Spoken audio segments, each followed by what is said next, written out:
everybody. Welcome to InPsightRadio. I am your host, Danielle Egnew, and you are a fly on the wall to everywhere. And you might actually be listening from inside your house, because if you are living in a number of cities in the United States or the world right now, you just might be under a restricted access quarantine. Isn't that something? Can you even believe that we are here with this coronavirus, with COVID-19? Here we are. I mean, what a phenomenal time frame that we're in. And I surely hope that each and every one of you are staying safe and you're just using this time to reconnect with family and friends and everything that is so important with really with daily life that is, kind of fallen by the wayside as we've gotten into this hamster race to keep up with 401k plans and huge stock market gains and all of this illusionary, fictitious stuff called big living and money. So, hello, how fun. Well, see, I can still reach you in your house. Here we are. Hi. I'm in the studio. You're in the house. We're doing our thing, right? And actually, I've got a portion of the studio here that I have located in my house. So I can continue to bring you these podcasts because here in Yellowstone County, in my hometown of Billings, Montana, they have not yet issued a hey, stay home yet, unless you're going to the grocery store mandate yet. Yet I'm guessing that's going to be around tomorrow. The city of Butte's mayor in Montana issued one, and I'm pretty sure that we're going to be right behind him. You know, my wife owns a fitness facility. She owns Kanisi Coaching Studios here in Billings, Montana. And it's a small private coaching studio. And it's not private. I mean, people buy memberships there, but it's smaller. And so she's been keeping it open because she's been able to literally sanitize it between every single, small group coaching session that she's had.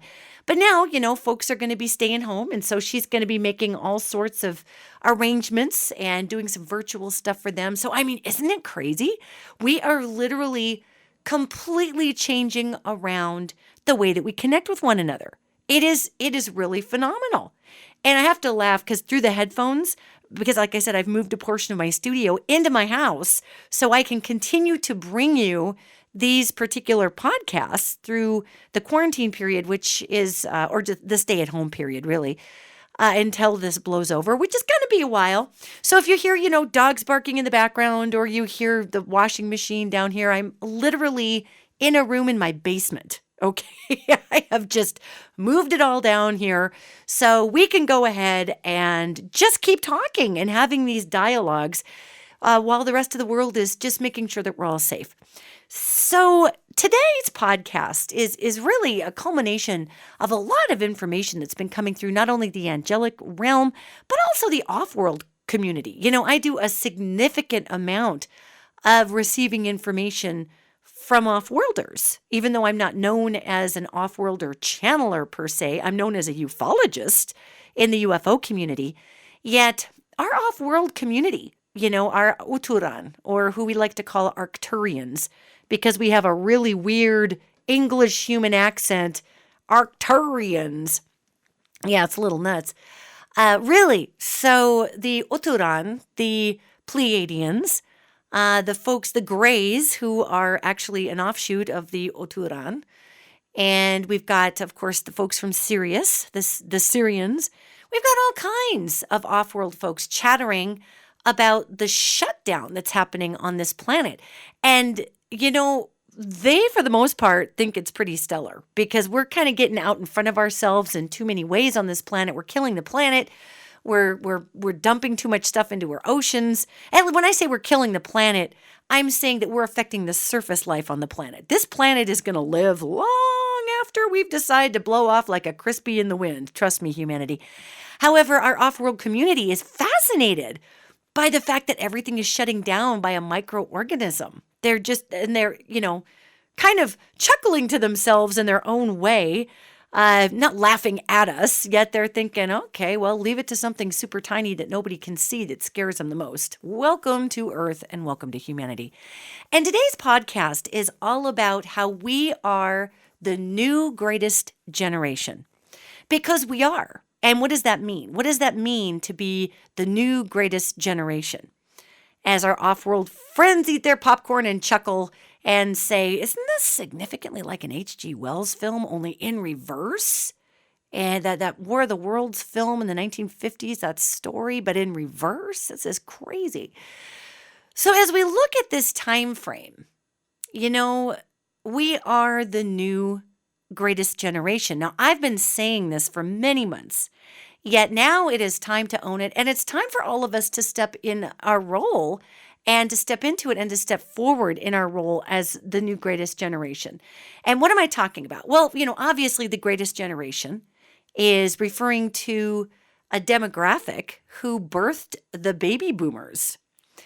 And the baby boomers were brought through onto this earth through the greatest generation. And these were the World War II folks. Many of these people donated copper and tinfoil and rubber to the war effort. And many of those women, of course, we've all heard of Rosie the Riveter. Many of those women went to work in factories because a significant male population was over in the European theater fighting World War II. So that generation of people gave up a lot of their personal comforts just so our country could continue on in the war against the Nazis and defeat evil overseas. So this really drew our country together. People put aside enormous political differences in the greatest generation to be able to muster and bring forward what was important, which was defeating really evil forces that were doing things like slapping people in concentration camps and maniacally taking over the world. So when I say that we are the new greatest generation, boy, that's putting a lot of pressure on us, society. Yet we are. And we have the opportunity to step up into this role with dignity, with grace, and with purpose. So what does that mean, that we are the new greatest generation? Well, I'll tell you, obviously we're not doing anything like trying to support a war effort at this time with things like copper or tinfoil or rubber or many other things actually that they gave to the war effort. People donated what they could so those things could be recycled into ammunition and into fixing planes and all kinds of other things. So when we look at this as us being the new greatest generation, that's really a stretch, considering that much of our society is heavily dependent on handheld devices and doesn't want to get out of their chair because they can order it from Amazon. So we got a little bit of ground to cover to be the new greatest generation. However, we are called at this time to be the new greatest generation. And we are called to give away political ideologies and the social indulgence of tribalism and polarization. And really, that is a first world indulgence. To be able to really hate someone's guts just because they're a Democrat or a Republican means that you have a roof over your head, you have food in your belly, you're driving a vehicle, you got a job. I mean, generally, you're not struggling for your outward survival if you have time to hate somebody because of their political affiliation. That is something with someone who's got a lot of time on their hands and a lot of, quite frankly, creature comforts that other people in other parts of the world don't have going on there. So when I put out a call and say that we are the new greatest generation, really, the reason we're going to earn that title, and we haven't quite yet, but the reason that we're going to earn that title is because we are going to suck it up, buttercups, and we're going to give away some of our massively lofty ideals that dictate that if you don't think like me, then you're evil and you're a bad person. We're going to give away some of our comfortable abilities to just go through raw materials like crazy, not pay attention to any paper products that we use or how much toilet paper we're using, and then just go buy more and just be this mindless Pac-Man consumer in America. We're actually going to have to pay attention to our consumption and to where we put our energy and efforts and how we use our words. And why is that? Well, if we don't figure out a way to work together, especially through these, they're not exactly quarantines, but these mandatory requests that are being made by governments and city governments, state governments, countries, that we practice social distancing and stay indoors unless it's a grocery run or we're caring for others who need some sort of medical care. That's not exactly a quarantine, yet it is a monitoring of the self and locking your butt in your house so you don't become a carrier for people who maybe couldn't fight off this virus. So that's going to require putting a massive dent in the way that Americans live their lives. Because let's really look at some really awkward and embarrassing truths. If you live in America, and I'm just saying this because I'm an American, and I truly do not know what it's like to live day after day in other parts of the world. So I don't want to be one of those American asshats that just pulls information out of their butt cheek and says, this is how it is when you live in England. Well, I've never lived in England, so I don't know.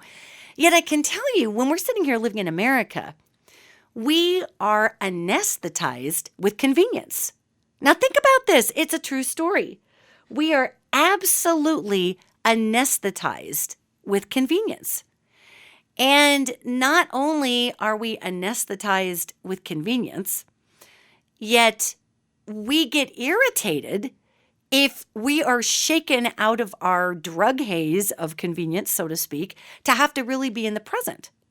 I mean, think about how freaked out people got about losing toilet paper, okay? And then the rush on TP happened, and then somebody read online that bananas cure coronavirus or something really bizarre like that, and now all the bananas are missing. I mean, good God. Okay, I'm waiting to hear Ford trucks kill coronavirus. If you only buy a Ford truck, you'll be well for the rest of your life. I am obviously joking, and that's not a slam on Ford. They just came to my brain because, hey, I live in Montana, and there's a lot of Ford trucks out here. However, what we're dealing with right now is the universe is asking us to be present. And we do not have the luxury anymore of just sitting around and mindlessly consuming in this anesthetized haze of convenience where when we're running a little too behind, we just call out a pizza for dinner. Or if we're just a little too tired, we just run to the store and grab, a rotisserie chicken. Those are things that we do in my family. My family is running like crazy. I've got a crazy busy schedule, and so does my wife, and so does my daughter. So we are American, and we do these things because it's fast and it's easy. Yet in doing these things, you use gasoline every time you take a trip to the store. Of course, we don't think about that. It's so weird about the gasoline prices, though, right? So I was super convinced we were actually having a zombie apocalypse because we went and got gas because we drove out to a small town outside of my hometown of Billings, Montana. And the small town's called Bridger, and my sisters-in-law live out there. So we drove out to Bridger. And in driving out to Bridger, I was so fascinated because we got some gas before we left, and gas prices are so inexpensive because the price of oil is plummeting because of this world depression we're about ready to belly flop into. And I chuckled to myself and I thought, well, I guess it's not all bad. I mean, gas prices aren't terrible right this second, but that predicates some kind of serious things. So what does that mean if we are part of the new greatest generation and we are being asked to forego convenience? Because that's literally what it is. And really, so did the folks in World War II, except they did not have near the convenience standard that we have in America. I mean, they thought they did. They had washing machines. They had, vacuum cleaners. So to them, based on the fact that their grandparents didn't have any of that, they had a lot of modern conveniences. Yet, really, if you really look at it, we are in an unparalleled time frame for convenience in the world and in this country. So not only are we being asked to stay home, we're being asked not to touch one another. We're being asked not to touch our faces. We are being asked to freaking be aware of ourselves and our surroundings. And in order to make this work, we've got to have some pretty good communication via cell phone or text or Facebook or Instagram or however people are communicating. We've got to have some pretty decent communication if we do have elderly parents or people who need assistance or shouldn't be running around doing things, and those folks need some help. And the biggest issue here is that there are so many of us that this is not just going to be an American issue, the greatest generation of Americans that helped the American war effort. This is going to be a world issue. The new greatest generation is global. America doesn't get to own that title anymore. The new greatest generation will be a global connection. And it's going to start with us being obviously sequestered into our homes, the spiritual ramification of which is slowing down and being present. Because when we're not present, and we haven't been present, at least in America, for a really long time, because most of us are running and just trying to get from one day to the next. I mean, survival in America is very difficult for most people.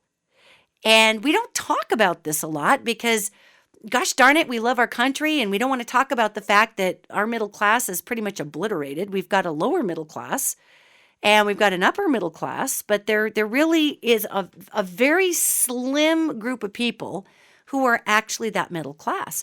And not only that, but the I guess, lowest economic earning bar for that middle class keeps growing.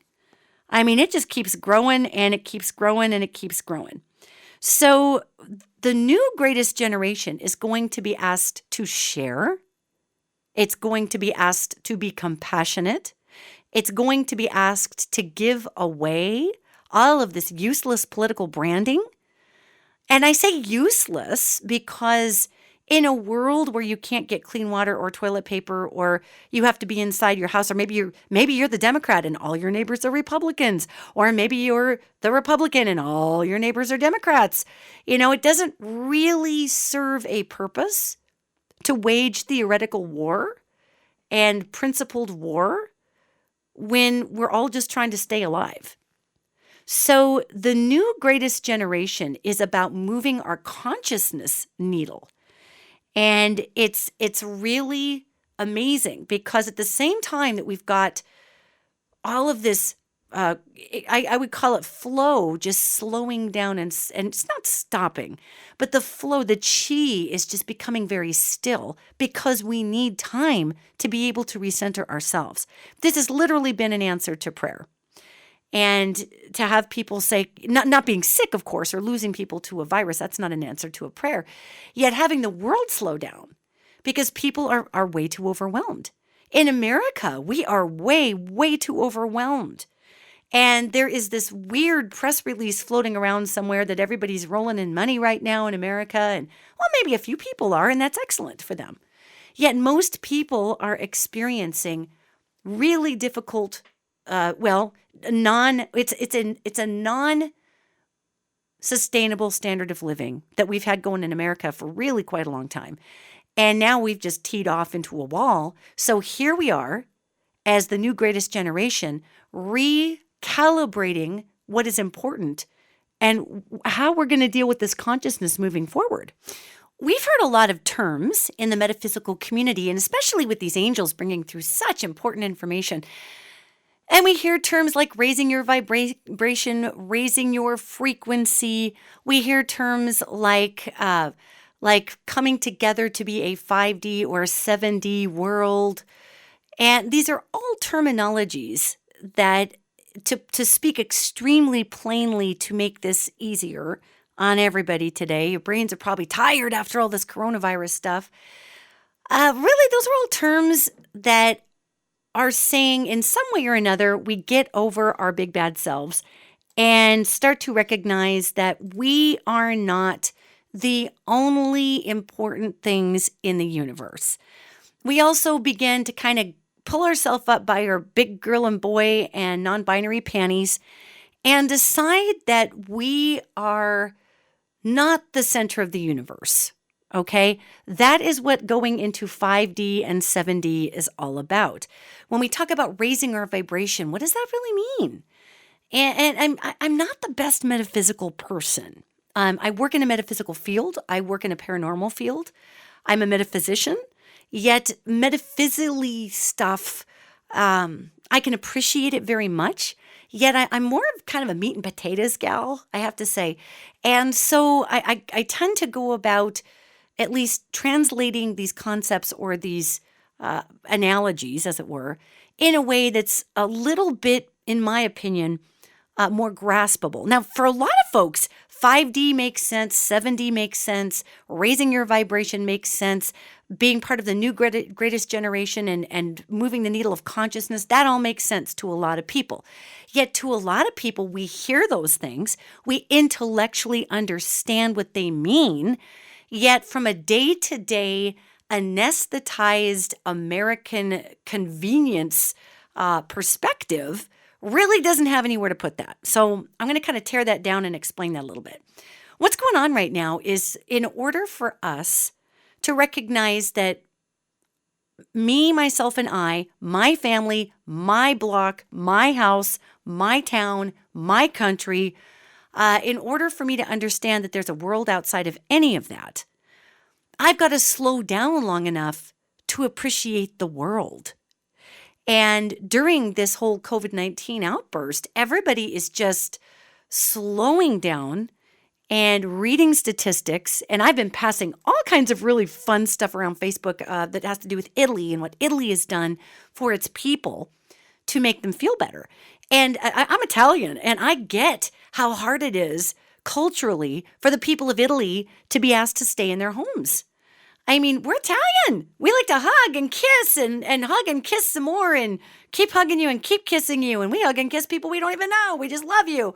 So to tell a whole culture like that to stay the hell in their house, that's quite something, which is why you're seeing everybody in Italy get out onto their balconies and they start singing to each other and they start playing their instruments because culturally they commune to feel better.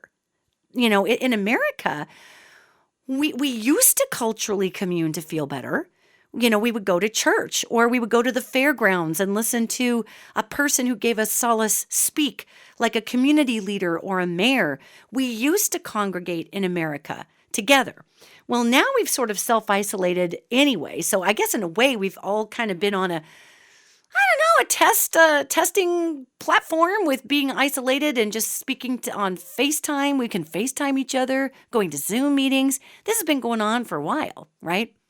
Yet here we are as a collective, needing to move the needle of consciousness, to be aware that we are a collective, and to be aware that the most precious thing that we've got on this planet is the planet and each other.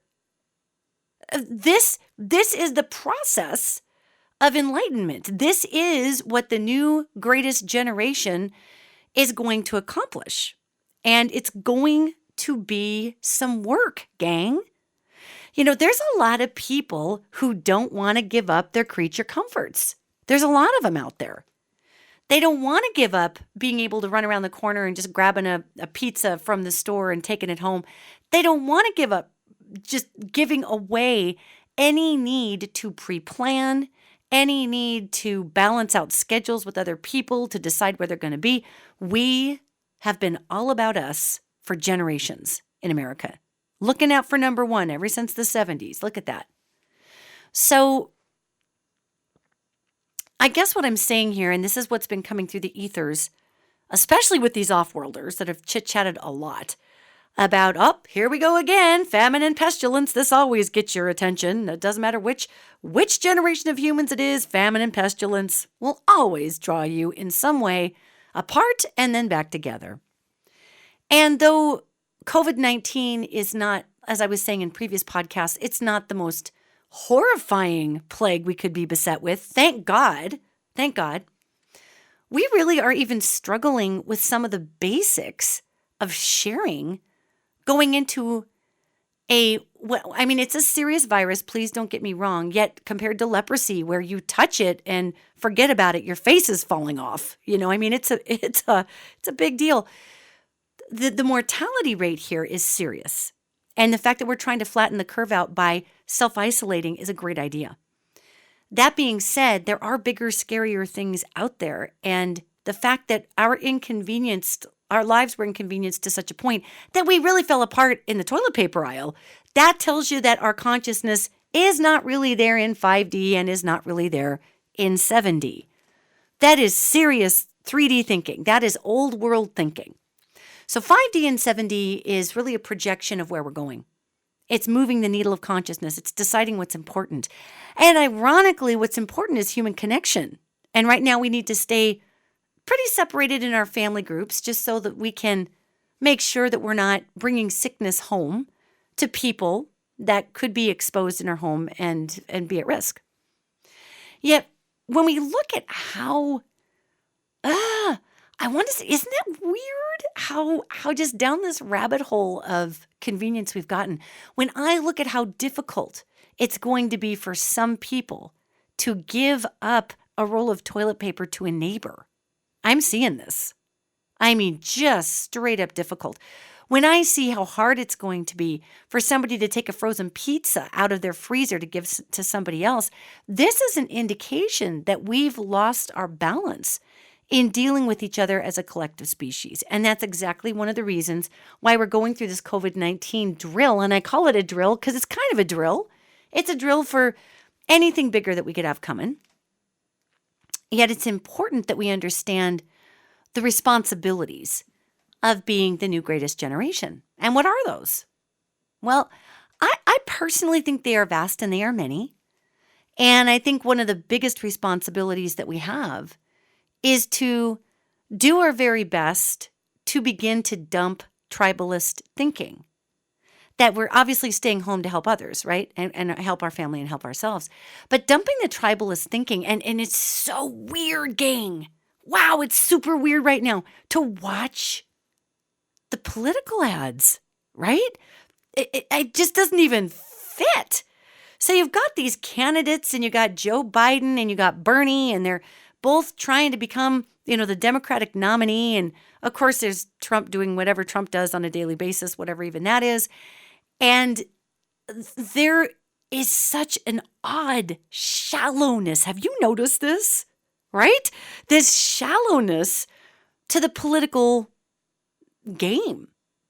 And, here right now, they're passing, here's $1 trillion, zillion, manillion dollars to save the stock market and the oil companies, but we're not going to help out the people at home, but we're going to bail out the big companies because they think that's going to stabilize income. Well, the funny thing about that is bailing out the stock market, bailing out the big oil companies is not going to help income because most people, we have a lot of 401ks, absolutely, and a lot of those 401ks, especially for our seniors, are invested in the stock market. So obviously we want to maintain that, obviously. Yet when they talk about the rest of middle America just trying to live day to day and not get their houses repossessed when we're about ready to have a country that's going to be shut down for weeks on end, that's going to take a whole different consciousness to not have landlords want to kick out small businesses who can't pay their rent when the customers aren't coming in to, say, that small grocery store or that car wash or that gym, for that matter. I mean, at what point are we looking at this saying, oh my gosh, we are not actually able to stop this leak? This is where the new greatest generation is going to come in. Because we're going to be at a point, our government right now is just trying to throw rubber stoppers in a cracking dam. There's too much pressure behind this explosion for them to stop it.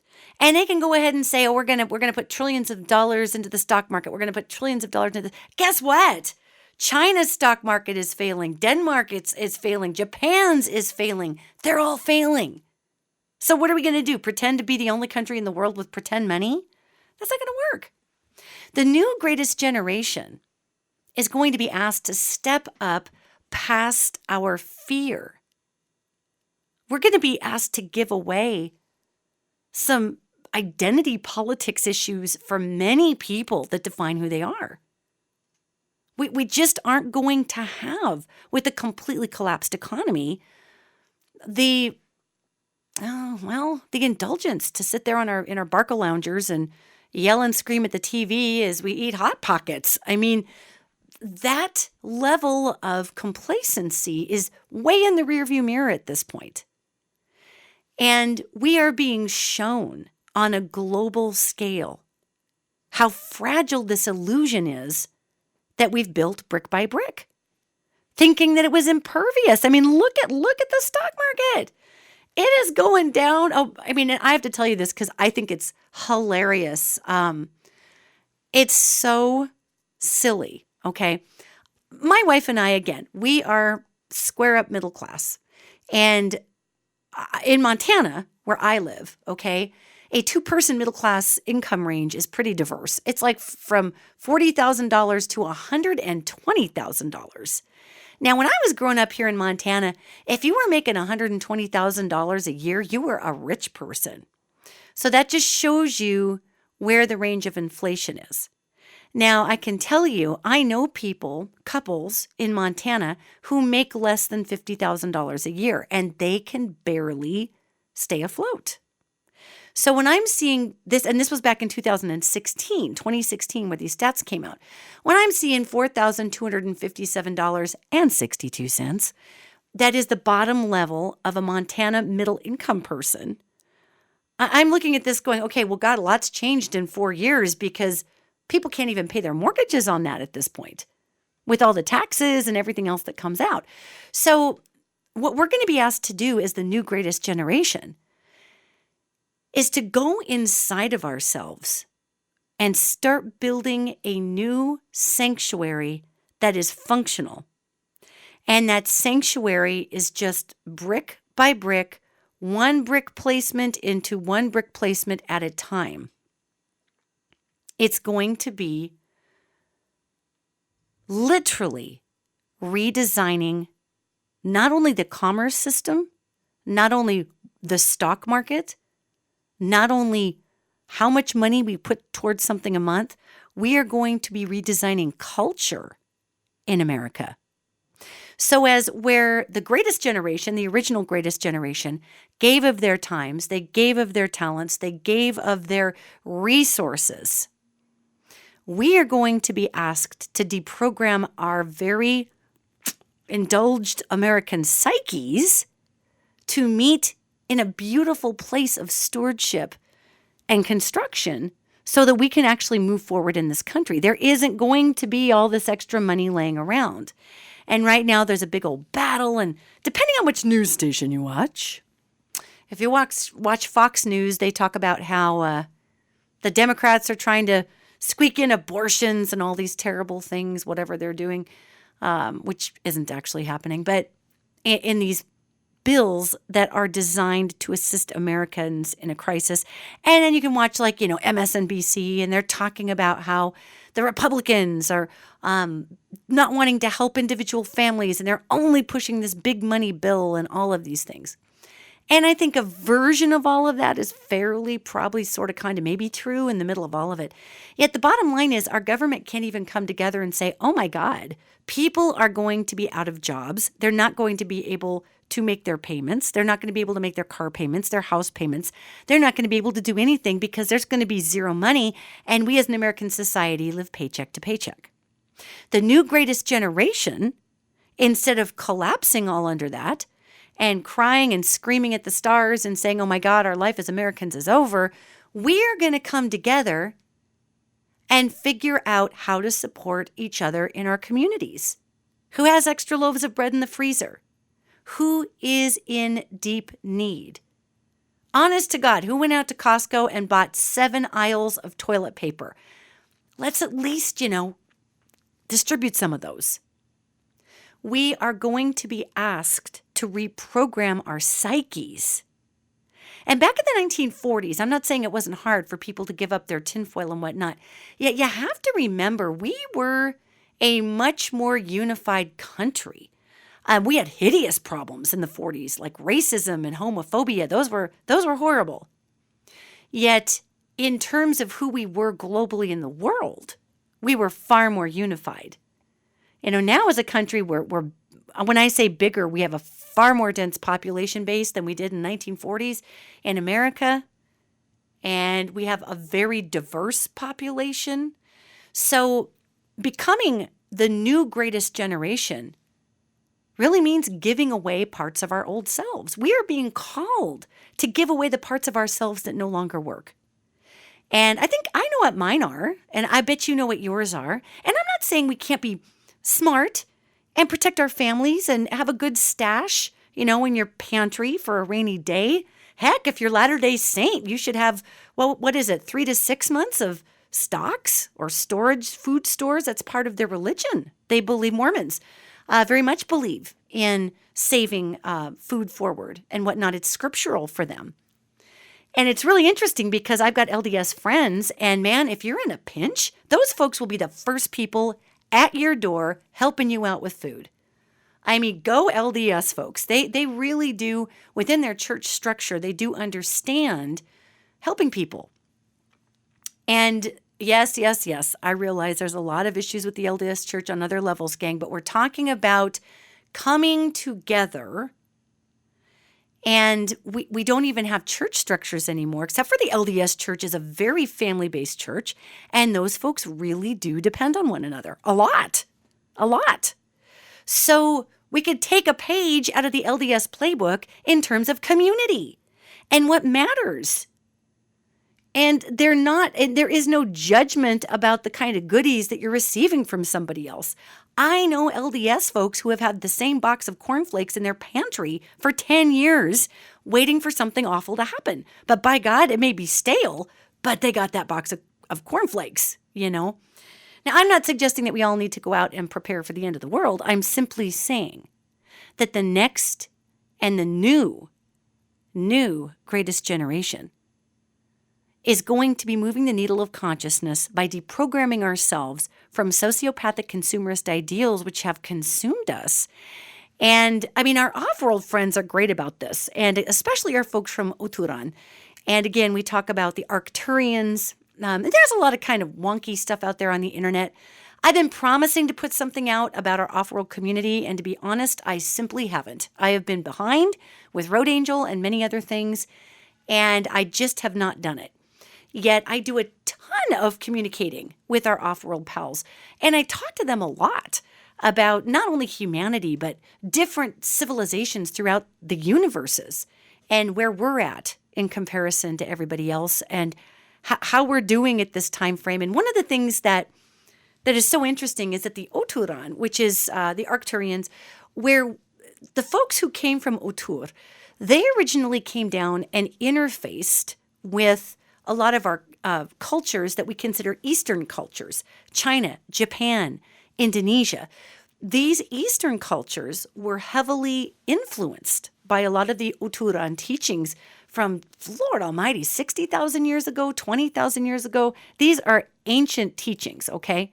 And there are even Chinese scrolls that talk about basically a flying saucer, a saucer ship that crashed off the coast of China, and there was a woman who looked human who came out of the spaceship, and she had a box, and she would not let anyone open the box, deal with the box, touch the box, whatever.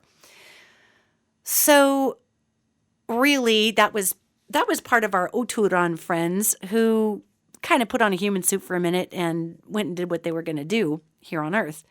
Yet when we think of the Arcturians, we can think of Taoism, the rule of Taoism, if there even can be considered a rule of Taoism, the living style of Taoism, that in big part was brought from teachings from the Oturan to human beings. This is not unusual stuff. I mean, the folks from Sirius AB, actually it was Pleiades, the folks from the Pleiades were heavily influencing culture in India and Nepal and even southern China. When we're talking about Lord Krishna and the Vishnus, which were flying saucers that came and shot at Lord Krishna, and Lord Krishna was this tall blue guy, which, if you meet a Palladian, that's what they look like.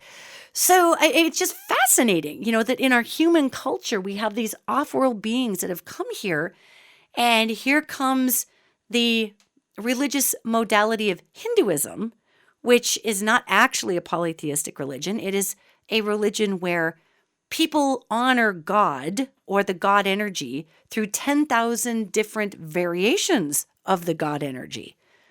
Christians will look at that and say, oh, they've got 10,000 gods, but that's not it. Hinduism believes that the spirit of Mother, Father, God is so big that just the image of one individual hanging on one cross doesn't quite cut the depth and the complexity of the character of God. So there are many different forms and faces of God and many different situations and couplings and backgrounds and whatnot. But anyway, Palladians, the Pleiades, okay? And then we've got the Egyptians. And we've got a lot of our folks who, God, the Mayans. Man, I got to see Mayan ruins when we went to Belize. How cool is that? Woo, I was downloading up a storm. I'm going to do a whole podcast on what came out of the Mayan ruins in Belize. That was amazing. Yet that culture that influenced not only the Mayans, but the Aztecs and the Egyptians, those are the folks from Sirius. And that was a lot of the worship of a sun god, which later became somewhat absorbed into Christianity with worship of the sun, S-O-N, not S-U-N. But that's how a lot of the Christian conquerors sold that religion, Christianity, to people they were conquering. Now, why am I giving you this little download on world religions? It's because our off-world community has worked with humanity for 300,000 or 400,000 years. We are the third version of people, okay? And coronavirus is not going to be the big cataclysmic event that wipes us all out. It will unfortunately kill a lot of people. It is not the apocalyptic event, however, which there's not just one, there's several. However, in this case, our off-world friends have a lot to say. And when they're talking about us being the new greatest generation, they talk about us going back to the highest point in our design. And they really do not look at modern times, especially the Oturan. Oh my God. They do not look at modern times as an enlightened time at all. They look at the time frame that we're living in right now, and they're not judgy, so they don't roll their eyes. But if their energy was judgy, they would roll their eyes.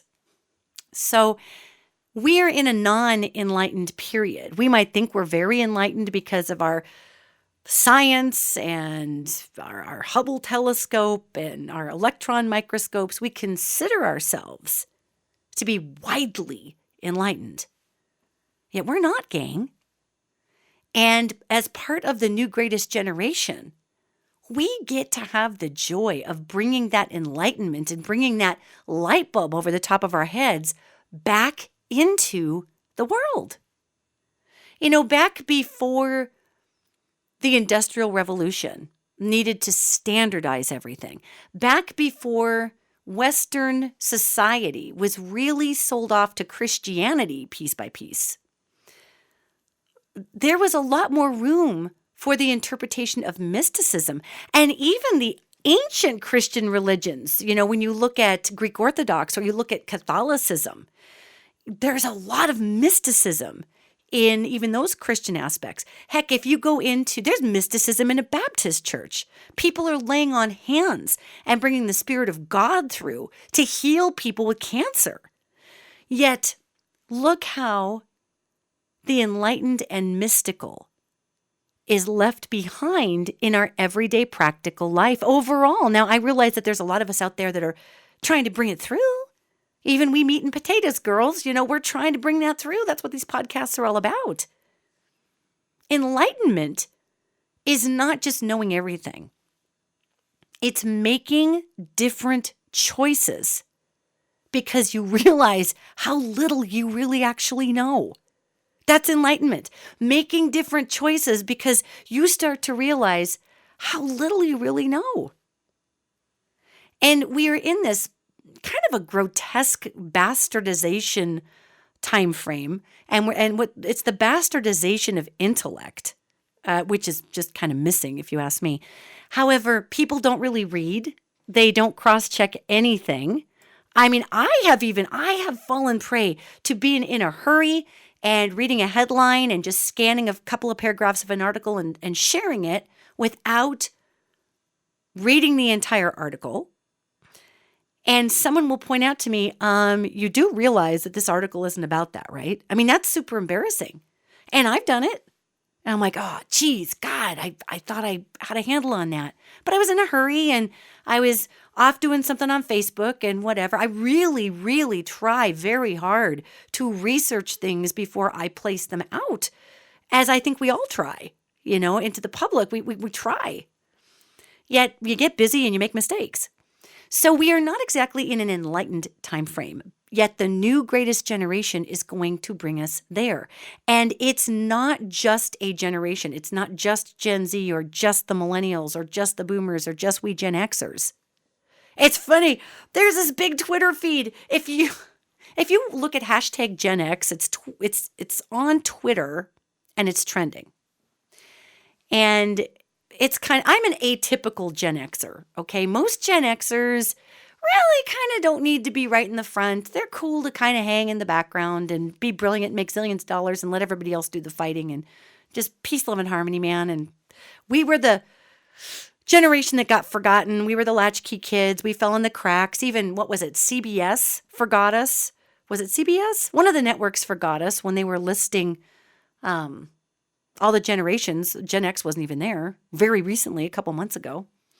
So the Gen Xers, we understand what it feels like to live a somewhat invisible life where every one of our needs isn't met and every single thing isn't about us.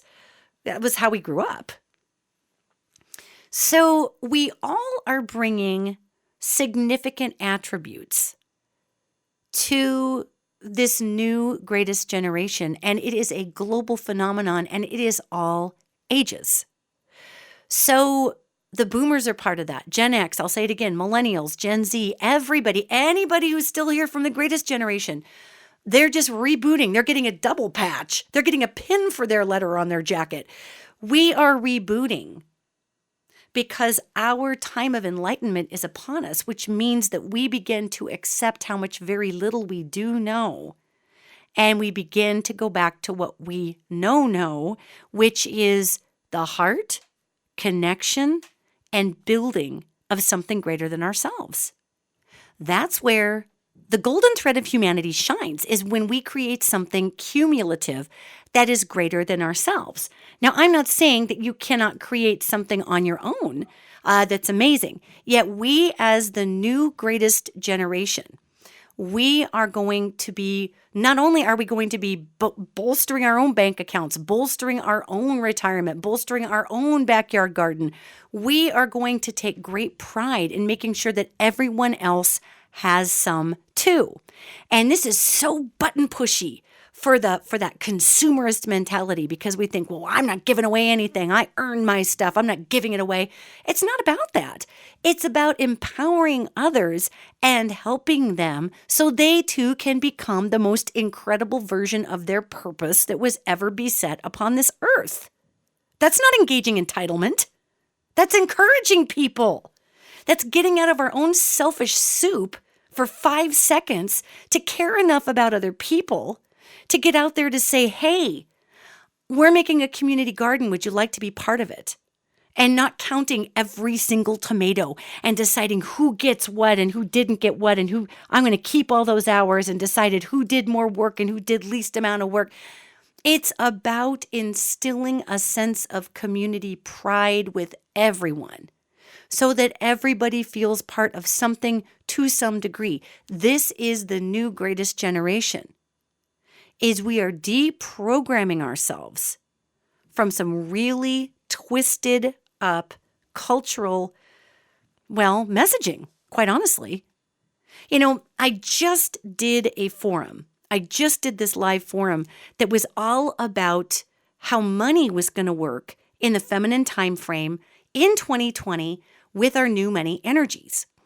And I had such a foot up my keister from the universe to get out there and to do this forum. I mean, I'm not even a money person, and I was just getting pushed to do this money forum because it was all about how our money system was going to change. Yet if we enact our purpose and we go bigger, we go home, and we come together with others and bring our purpose forward through joy, there's a lot more steps to it than that, but that's basically it. How we were going to be able to thread the needle financially in 2020 because we were going to see financial dynamics that we had never seen before. Now, this forum that I channeled, it came through me on March 22nd. And it was weird because when we went and kind of cut down the audio file, because people can download this file, you can download it on my website or on Patreon. If you're a subscriber at the $45 level every month, which gets you all of the other classes, it unlocks all these tiers above you. It's included in that tier, this entire forum that I'm talking about, along with, 5 or 6 other classes in there. So I put it out there, and I remember thinking, why in God's green creation does the angelic kingdom want me to talk about money energy and how the heck to pull this money energy through in 2020? That is super weird. And the other weird thing was, it was a live forum here in Billings, Montana, and that room was so freaking crowded. People were shoulder to shoulder, elbow to elbow. They were sitting on the floor. They were standing in the corners. And it shocked me, to be honest with you. It shocked me a little bit that this many people were interested in new money energies. But now I get it. Because we're about 10 seconds from everything tanking completely. And it's going to look super, super grim. Except for those who understand the spiritual dynamics, well, the money dynamics in 2020, and those who understand that as part of the new greatest generation, moving that needle just a little bit into alignment with purpose and joy, moving that needle into consciousness, into 5D and 7D, moving that needle out of victim mentality and out of complacency and out of convenience-only living, moving that needle just the tiniest bit to understand that money is an energy, not a thing that you lost in the stock market, but an energy that drives the stock market. If we can get our brains around this new greatest generation, we change the world. We change the world. And do your very best, gang, when you are allowing these changes and this humility to come over you, because really it's a sense of humility. I mean, if you think about it, a lot of America's commerce was forged under the imbalanced version of the patriarchal, which came at the end of the divine masculine time frame. And I know I always talk about this, but we're in the divine feminine right now. So any of us alive in America right now have only really grown up, unless you're 5 years old or 12 years old, have really only grown up with a really twisted up weirdo version of hubris money gathering. You know, fake it till you make it, bluff at the poker table, don't let them see you fail. It's all smoke and mirrors, earn those investors, roll that money around. All this bizarre crap like put $2 trillion, $1.2 trillion or whatever they're trying to throw into the stock market right now. Just like, I'm looking at this going, that's not going to help, right? Okay. I'm not even an economist. I'm a psychic, but I'm looking at this from the outside going, oh, it's not exactly going to get you what you were after. Oh dear. So if we can really look at this time frame as a challenge, we've all been recruited. Just think about it. It's as if we've all been recruited into Jedi Knight training, and we're all Padawan learners, and we are learning how to let go of hubris as a driving force to hide behind, how to let go of our shame as the bow of our ship that cuts the waters of success. I mean, we are being reprogrammed from that DNA level on up right now. This 2 years worth of podcasts that I've been doing, talking about DNA changes, we are here. All of this stuff about money changes that I've been discussing for years in other podcasts, we are here. All of the consciousness issues and understanding the quantum field and why we are where we are over the past really 2 years of podcasts, we are here. And we are being asked to take our place as the new greatest generation, to assist one another and to have compassion with one another. When any of us go back into that asshat behavior of blustering and posturing and covering our butt because we're embarrassed about this or that, have patience and compassion for one another, because we are all detoxing from hundreds and hundreds and hundreds of years of really gross stuff in our cells and in our psyche and in our community and in our country. And here we are, sitting in your house. How long you been sitting there, looking at your window?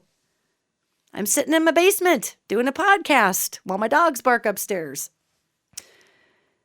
Because we have never been separate from one another. Not ever, not once.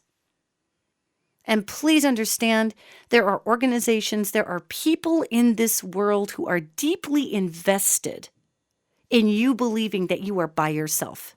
They are deeply invested in your fear, and they are deeply invested in your hopelessness, because that gives them all the power. And we, next, new, greatest generation, we are here to not only take that power back, but to plug everyone in with it and to share it and to divert it to every beautiful soul and to reignite the purpose that exists in every single human being. There are so many people that have been demoralized in this world. And just because they don't make millions of dollars, think of themselves as worthless. There are so many people who believe that because they don't have a perfect body or a perfect set of teeth or a perfect pair of shoes, that there's something wrong with them because they came out of that same broken, twisted system that we currently are attempting to heal as the new greatest generation by giving away our addiction to convenience. Now look, this is going to take a minute. So be patient. Go back to the things you love doing. I mean, how many of you in listener land out there are artists? How many of you are painters? How many of you are gardeners or writers? How many of you sew? How many of you love to read? Like a real book that smells like ink and paper, right? And it makes the sound, the thick, throaty sound of pages turning. How many of you love to do that? How many of you love to do any sort of screenplay writing or cooking? How many of you like to start seeds? How many of you have not belly laughed over a great game of Cards Against Humanity in a long time? Now, think about that. And on top of that, think about what happens when we return to the center needle in the psyche and in the self. We've got to get to know who we are all over again, don't we? I honestly think there's a little bit of fear in every one of us to actually have to slow down and look at ourselves. What if we don't like what we see? I mean, what if we really have to look at ourselves and say, "Sister, I cannot believe you bought that crap you were selling to yourself all those years. Look at your life." Or we might just slow down and say, "Wow, sister, you are so hard on yourself about the fact that you don't make more money and you're not more fabulous and you're not farther ahead in your corporation, but look at your gorgeous house. Since you bought this place, you've not had one dang chance to decorate. You've not had one chance to enjoy those beautiful window treatments you put all that time into picking out. My God. Congratulations. This is beautiful." We are being taught, and this is what our off-world friends have been giggling about somewhat, and I'm paraphrasing with that. But we are being reminded of what is glorious for us, what is absolutely glorious for us. And in this glorious remembrance is the release of a lot of toxic mores that have driven us to do a lot of really weird things. And in that, as the new greatest generation, we come forward and we inspire, we empower. We don't need pitchforks and torches to run off the people that aren't on our side. Roar! They took our jobs. We don't need to be those people, okay? South Park, anybody? They took our jobs. Anyway, we don't need to be those people. Because as we come together, we find value in everybody. You know, there'd be people out there that would laugh and laugh and laugh that there's great value in a Nancy Pelosi. There's great value in a Mitch McConnell. There's great value in a Barack Obama. There's great value in a Donald Trump. There is great value there if we simply allow the value to present itself instead of trying to be something it's not. Like our poor, tragic POTUS right now. Man. And, whether you like our president or not, will you send that person some good energy? I have felt this for a long time. He's been sick. He's been ill. And no, I don't think he has COVID. I don't think he's got coronavirus. Yet he's been ill for a long time. And they talk about how healthy he is and this and that. Well, he's not healthy. He's never been healthy. This is a man in his 70s who eats McDonald's like crazy and is completely stuffing down his emotions. And I feel respiratory issues. I feel pulmonary issues, something with his liver and internal organs, kidneys. He's not well. And I think he has some, quote, friends that kind of crack their knuckles behind his back so that, anybody looking directly at him say, oh, sure, you're healthy, Mr. President, but he's not. And so let's just send some good energy there because we as the new greatest generation, we don't need to tar and feather people. We don't need to hang them to prove a point. We don't need to draw and quarter them to exact our revenge. We just need to quietly sit back and let dysfunction die out. Because if there's nothing for dysfunction to hold on to and no one to propagate it, that is an energy that's going to go bye-bye. So be patient with yourself. Be patient with everybody else as we sit back and watch our money system absolutely dissolve and watch a new money system come forward. And if you have not had a chance to listen to my forum, all about the new world money energies and what that means and how to channel those and all that. Like I said, well, it is on Patreon, but that's at the $45 a month level. But you can get the download for $25, or maybe somebody who has it, whatever. But just, take a listen because weirdly, what was in that forum is now all playing out right now. And that was just back on March 22nd. So I was even a little blown away as I stepped back and look at the timing of all of that. And I'm not trying to sell you something here. I literally was weirded out. I thought, oh my God, that was, whoa. So even though I do this work all the time, when this energy comes through me and I get a chance to see how timely it is, it's pretty amazing. It's amazing. That's why I made the download $25. I mean, it's 2 hours and 22 minutes. And it was recorded on the 22nd of March. Isn't that weird? And I recently just did this video that the universe asked me to do explaining what coronavirus was all about and why it was happening. And that came out on YouTube. It's listed as 22 minutes. And 22 is the number of the master builder.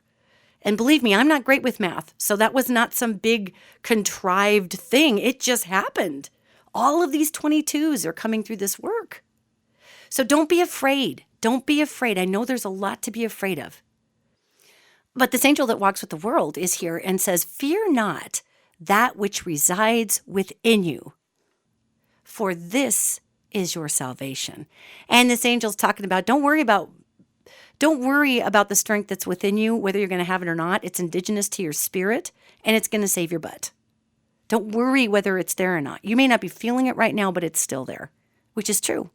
It is still there. So go forward in the rest of this week and just, enjoy your downtime. Enjoy your you time. Enjoy your connect with yourself time. And let the universe download you with your next move, your next evolved 5D, 7D world that's trying to come through you. Allow the time for your DNA to move and to adjust. We kind of need to take a break. If you're somebody out there before this coronavirus issue, if you're somebody out there who's been hitting a wall before this coronavirus ever hit the news, it's really likely that a lot of that DNA was already shifting in you and you were trying to figure out how to make room for it or make time for it. Now you got some time for it. So just allow it to come through and spend time with your loved ones and just really, really bring value into your world through connecting with yourself. We got this. This is what we're here to do. We are the new greatest generation. And I'm proud of each one of us. So stay well, enjoy your downtime, and I will see you next week.